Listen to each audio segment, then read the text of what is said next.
One of my favorite things about video games is that they let me do the impossible. I've explored fantastical worlds and met magical creatures, battled through hordes of monsters, and survived for the skin of my teeth. And I've even journeyed to the far reaches of the universe. But one thing I've never done? Been a goose. In all my years of completing games, I've never encountered a game that so fully put me in the headspace of another character. This game is a fantastic example of slapstick in a video game. But more important than that, becoming the goose is empowering. Watch how I transformed from a normal man into a sociopathic aviary menace when I complete Untitled Goose Game. Here comes a new challenger! Yes! Danger!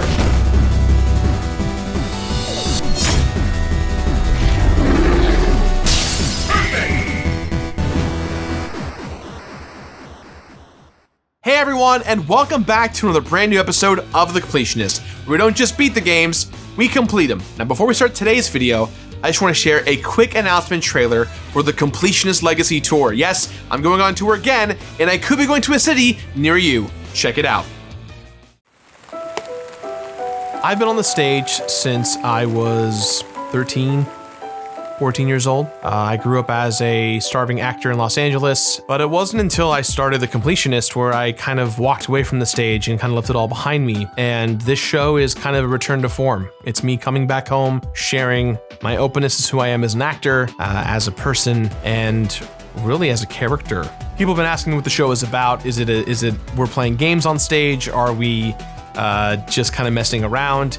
And honestly, my response to that is, it's me. This show is me and you talking, laughing, crying, being open. As YouTube changes and grows, there's a little bit less of a personal element I feel in the content that I make. I don't get to say everything I want to say. I don't get to express everything. And so this show is my chance. It's my big moment to sit down with my biggest fans out there and connect with them in a way that I have been wanting to for years. There will be some video game elements attached to the show. I'll be calling people out from the audience to participate in some things, but that is secondary. That is not the point of the show. I am not doing a panel. I am not doing a game show that I would host. This is purely designed as a 90-minute to 2-hour one-man show. The show is designed to kind of show you all that it's okay to fail. It's okay to succeed. It's okay to exist. But more importantly, you have to be the best version of you.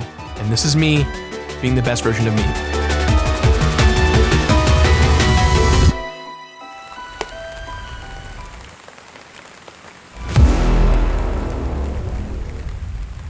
Can you find that heart and then define that joy? Fill the beat with happiness that cannot be destroyed. If the darkness deployed that stalks with the force has walked you into a corner and you're honestly torn. Cause honestly, I haven't been this honest before. I see the sun, but I haven't forgotten the storm. Now, I love when games get weird. I've been around long enough in this industry to see that there are different trends that kind of come and go. And right now, games are weirder than they've ever been. And the perfect example of this, Untitled Goose Game. Ah! It's here. So what is Untitled Goose Game? In the broadest possible terms, it's a goose simulator with some stealth mechanics. Metal Gear Goose, if you will.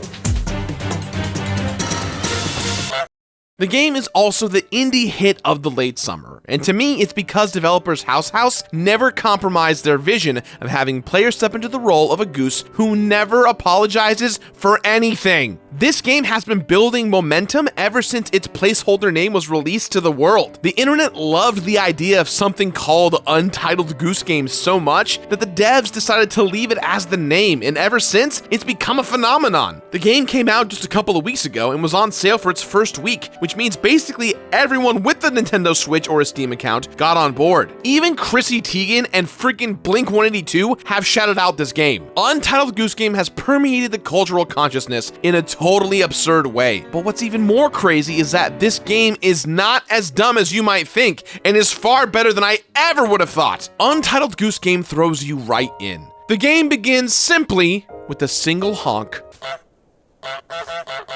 The player character, a goose, bursts out of the bushes and gets to work menacing a small British community by stealing anything that's not nailed down. There's no narrative to speak of. This goose need not bother with concerns like, what's my motivation? That is beneath the glory of the goose. As the goose, you can only do a handful of things. Interact with items by picking them up or dragging them, honk, and run like the devil. There's even a dedicated flapping button that doesn't affect anything in the world whatsoever. This was all I needed. The game is divided up into 5 different areas, and each one has a checklist of things that the goose must complete. Some tasks on the checklist are self-explanatory. Get the groundskeeper wet. Steal the groundskeeper's keys. Some are more esoteric and ambiguous, like be awarded a flower or rake in the lake.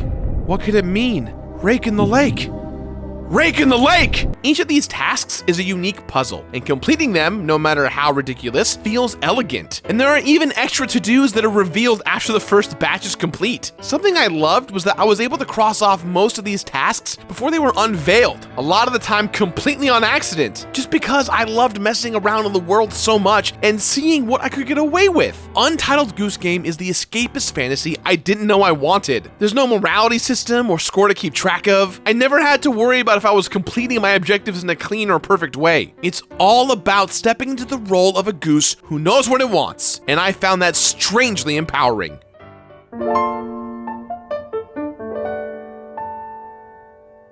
Comedy is different for everyone. Obviously, there are a million different ways to make someone laugh. But you know what always gets me? Slapstick. No language barrier, no context necessary. In Untitled Goose Game, I delighted in causing as much slapstick chaos as possible because it felt to me like the game knew exactly what it wanted it to be. Untitled Goose Game is the best example of a slapstick video game I've ever played. Alright, so video games have always taken a lot of inspiration from movies, especially as motion capture technology improves and character models get more and more realistic. Cutscenes look and sound better than ever nowadays. But Untitled Goose Game shows how a game can be inspired by film in ways that aren't just audio or visual. This game reminded me of a Buster Keaton or Charlie Chaplin flick, which was something that I never would have anticipated before starting. Many games try to be more like movies by having heavy-handed cutscenes where characters deliver expository dialogue, or big set-piece moments where the character is running from explosion to explosion. This is usually fine, but often these moments sacrifice player control for a cinematic experience. Untitled Goose Game still delivers in these cinematic moments, but I was always in control of that fucking goose. It feels genuinely unique to play this game, almost like I'm setting up my own little slapstick moments over and over and over again. Good slapstick is just like any joke. There's a setup and there's a punchline. Untitled Goose Game let me do setup after setup, and the punchlines were always perfect. So to complete this game, I had to cross off every single item on the to-do lists in each area. Then I had to complete the secret to-do list. And finally, do the first to-do lists in under 6 minutes each. Each task on my to-do list felt like a joke setup. Sometimes the setup was as simple as pulling out a stool from a guy who was about to sit down, and the punchline was him falling on his bum. I was amazed at how many little moments like this were sprinkled throughout the game. The to-do lists themselves are basically the punchlines, and it was up to me to create the perfect setup to hit that punchline. This concept is helped along by the AI-controlled environment. All the NPCs had a certain logic to how they interacted with the items in the world around them. I had to figure out that logic and bend it to my will. I loved figuring out how to get certain characters to do certain things. It made me feel like some kind of mastermind, a puppet master pulling the strings. The slapstick theme is even further reinforced by the fact that sometimes the goose didn't always want to control the way I wanted it to. When running, the goose gains momentum, which made it harder to control to juke away when I was being chased around. But this just made all my successes all the funnier. In slapstick comedy, things rarely go right the first time, and that was exactly the case in Untitled Goose Game. Okay, so for example, one of my to-dos was to get someone to break the vase in the backyard area. Seems simple enough, right? I sneaked into the yard of a woman who was painting said vase, lured her away from her subject, and then I stole that vase. But what do I do next? It turns out I had to drag the vase into the neighbor's yard,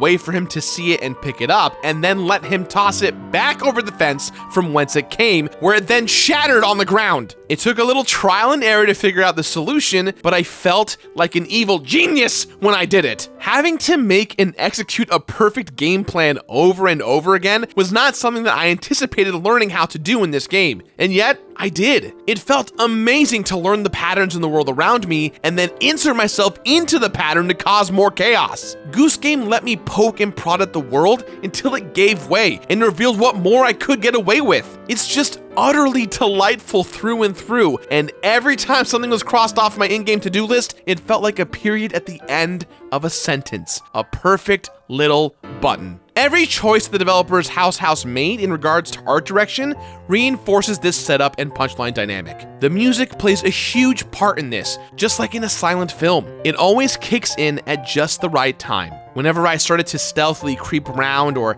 made a run for a crucial item, it adds a delicious layer to everything happening on screen. The music plays softly during setups and bursts in the punchlines. Best of all, this game wasn't even originally going to have music. The game's first trailer showcased piano music while the goose was ruining some poor gardener's day. And the response to the trailer led the developers and composer Dan Golding to wonder how they could make a soundtrack that reacted to what the goose was doing. It made every little thing feel that much more like a silent comedy, because it was like I had my own Mr. Rogers-ass music being played by a private accompanist. My favorite moment that felt like it was straight out of an episode of Looney Tunes occurred when I was trying to gather 5 different flowers and bring them to a specific basket. I had to visit every area in the game, look for distinct flowers, and then backtrack to a central location. One flower was in the backyard area, and after grabbing it, I barged into someone's house and got thrown out the front door. The door slammed behind me, but I didn't have that flower in my beak. I thought I had broken the game, that I had somehow glitched myself into losing the flower I needed. But then, just a second later, the door flew back open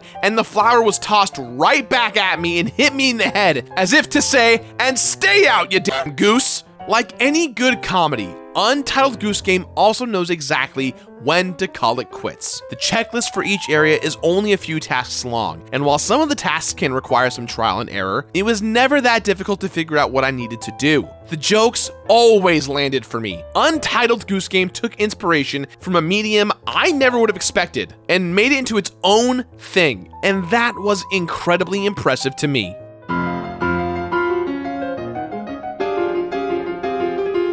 Just look at this pompous ass goose. This goose, so majestic, such an asshole. All throughout this game, this goose moved through every single area like he owned the place. This damn video game goose has more self-confidence than anyone I know. And as I spent a day in the life of the goose, I found this game weirdly empowering. There are dozens of video games out there that let me be the bad guy, but Untitled Goose Game didn't judge me for doing so. It just let me be. To be clear, the developers knew they were making a mean goose. I was free to be a huge intimidating bird who deeply enjoyed untying a man's shoelace and watching him fall flat on his face. I got an incredible amount of enjoyment from walking over to anything I wanted and just saying, "That's mine now," as I took whatever item was in my beak. I came, I conquered. Even the way this dang goose walks through the world is hilarious and inspiring. No cares to be had. It waddles through this adorable little town and struts like John Travolta in Saturday Night Fever. And you know what else? This goose is a stone cold badass who will stare anyone down. I feel like I learned a thing or two about not being intimidated by strangers while I was playing this game. I would walk right up to someone, deadass stare them in the face, take something out of their hand, and just bolt. I'm the best. I'm the king of the castle. Look at me. For some reason, this newfound goosey confidence lent me strength to handle the timed challenges, which were unlocked after going through the game once. These to-do quickly tasks were the same things I'd already done in each area, just that I had to do it in a limited amount of time. 6 minutes to go through every item on the checklist before the church bell rings. No sweat, because I'm the best. I'm the best goose there ever is, and I'm the best goose there ever was. There were areas that I was able to complete literally as the bell started ringing, so it's definitely a sprint, but it's totally doable if you memorize exactly what needs to be done. Normally stuff like this in a surreal AI-controlled game makes me freak out a little bit, because the physics are screwed up or you get unlucky somewhere in the mix. But I just stared these challenges down with my little beady goose eyes and knocked them out no sweat. I just got to a point in this game where, after looking and observing at what this game is, I just see Brett voicing the goose. He is the goose. Hey! Hey, girl! I'm a fucking goose! Get ready to get honked on! Honked on! That ain't yours! This is mine! Give me that! The way this goose doesn't give a fuck, combined with Brett's attitude, is basically how I want to live my life at any given moment. I don't want to read too much into goosing as a lifestyle. Obviously, we can't all go around taking what we want when we want, scarring children and tripping bouncers. It would be chaos, damn it. But what I am saying is that I'm going to take just a little more goosey attitude with me. If I see something I want, I'm gonna go for it full throttle. And if you're an obstacle in my way, I'm going to floof up my feathers, honk in your face, and take your sandwich. Watch out, world.